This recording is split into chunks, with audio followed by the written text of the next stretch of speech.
ஆதி சதுர்வேதங்கள் ஓதும் பரஞ்சோதியே எங்கள் அச்சனார் கோவில் அரசே. நம்புவோர்க்கு உபகாரி என்பதில் இவரன்றியில் நாட்டில் ஓர் தெய்வம் யார்கான். ஆதி சதுர்வேதங்கள் ஓதும் பரஞ்சோதியே எங்கள் அச்சனார் கோவில் அரசே. சுவாமியே சரணமையப்பா. செங்கோவில் அரசே சரணமையப்பா. சுவாமியினுடைய நாமாவளி வரிசையில் 22வது திருப்பெயர் நாமா ஜெகதானந்த தாயகாய நமஹா. உலகத்துக்கு ஆனந்தமளிப்பவனுக்கு நமஸ்காரம். ஜெகத்து உலகத்துக்கு ஆனந்த மகிழ்ச்சியை தாயக தருபவன், அகில உலகத்திற்கும் ஆனந்தத்தை அளிப்பவன்கிறதுனால இந்த நாமா. ராஜசாஸ்திர அஷ்டோத்திரத்தில் ஜெகதானந்த தாயகாய நமஹான்னு ஒரு நாமாவையும் இங்கே குறிப்பிடுறார். ஜப ஹோமாதி சுப்ரீத ஜெகதானந்த தாயக ஜயாதி சக்தி சம்சேவிய சுவாமின் சரணமாரியப்ப. சரணம் ஐயப்பாங்கிறதனுடைய வடமொழி சரணமாரியப்ப. ஜபம் ஹோமம் முதலியவற்றால் மகிழ்பவரும் உலகத்துக்கு ஆனந்தத்தை கொடுக்கிறவரும் ஜயாதி சக்திகள்னு சொல்லி ஜயா முதலான சக்திகள்னால சேவிக்கப்படுறவான ஹே ஐயப்பமூர்த்தி உமகிட்ட சரணம் அப்படின்னு இந்த ஸ்லோகம் சொல்கிறது. ஜகத்பிரியம் ஜெகநாதம் ஜெகதானந்த தாயகம் ஜெகதீஷம் கிருபாபூர்ணம் நமாமி மோகினி சுதம் அப்படின்னு இருக்குது.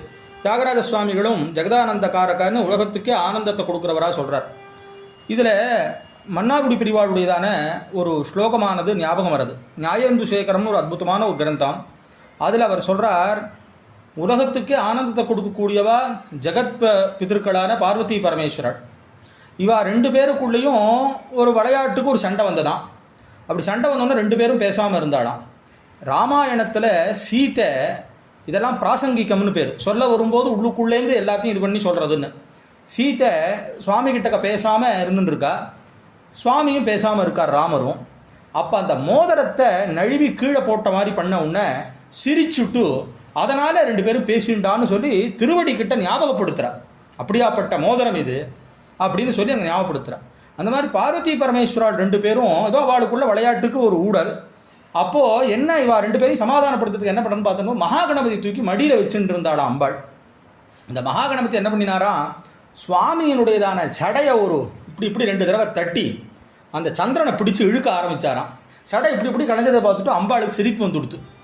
உடனே சுவாமியும் சிரிச்சு விட்டாராம். ஜகத்துக்கு ஆனந்தத்தை கொடுக்கக்கூடிய பார்வதி பரமேஸ்வராளுக்கே யாரொத்தர் ஆனந்தத்தை கொடுக்குறாரோ அந்த மகாகணபதி தவிர இன்னும் வேறு யார்ட்டையா வச்சுட்டு எதுக்கு போனோம், இதுக்கு தத்ஹேத்து நியாயம்னு கொண்டு போய் சொல்லி ஒன்றை பிடிச்சுனுட்டா எல்லாம் ஆயிடுறதேன்னு இருக்குது. அதனால தான் அடியேன் அடிக்கடி சொல்லுவேன், சிவவீரிய சமுத்பூதம் ஸ்ரீனிவாச தனூத்பவம். ஆண்டவனுக்கு என்ன ஒரு பெரிய பெருமைன்னா, சாஸ்தாவுக்கு ஸ்ரீனிவாசனாலே மோகினி சுதனால மகாவிஷ்ணுனாலே கொடுக்கப்பட்டவர். ஒரு அம்மாவுக்கோ அப்பாவுக்கோ தன்னை கொண்டாடுறதை விட தன் குழந்தைய கொண்டாடினா தான் பிரியம் இருக்கும். இது உலக நியாயம். அதனால சாஸ்தாவை வந்தனம் பண்ணிவிட்டா இவா ரெண்டு பேரும் திருப்தியாகிடுறான் இருக்குது. ஜெகத்குரு சங்கராச்சாரியால் நம்ம ஆச்சாரியாளான பாரதீர்த்த மகாசுவாமிகள் போய் சாஸ்தாவை தரிசனம் பண்ணுறதுக்கு போயிருந்தார். அப்போது ஒரு ஸ்லோகம் சொன்னார். இந்த மாதிரி ஞானம்ங்கிறது ஷடானனன்னு சொல்லக்கூடிய சுப்பிரமணியருடைய அப்பா கிட்டேருந்து கொடுக்கப்படுறதா சாஸ்திரங்கள் இருக்குது. ஞானம் மகேஸ்வராதி சேத். அதுக்கப்புறம் மோட்சம் இச்சே ஜனார்தனாத், மோட்சம் விஷ்ணுவனால் கொடுக்கப்படணும்னு. இது ரெண்டும் சேர்ந்து தான் இவர்கிட்டே இருக்கே.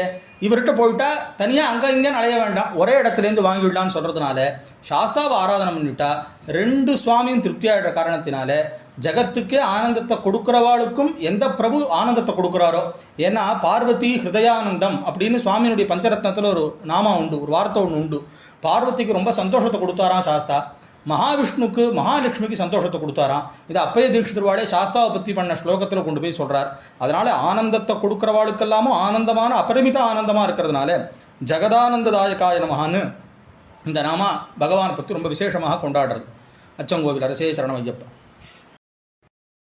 அச்சனார் கோவில் அரசே சுவாமியே சரணமையப்பா.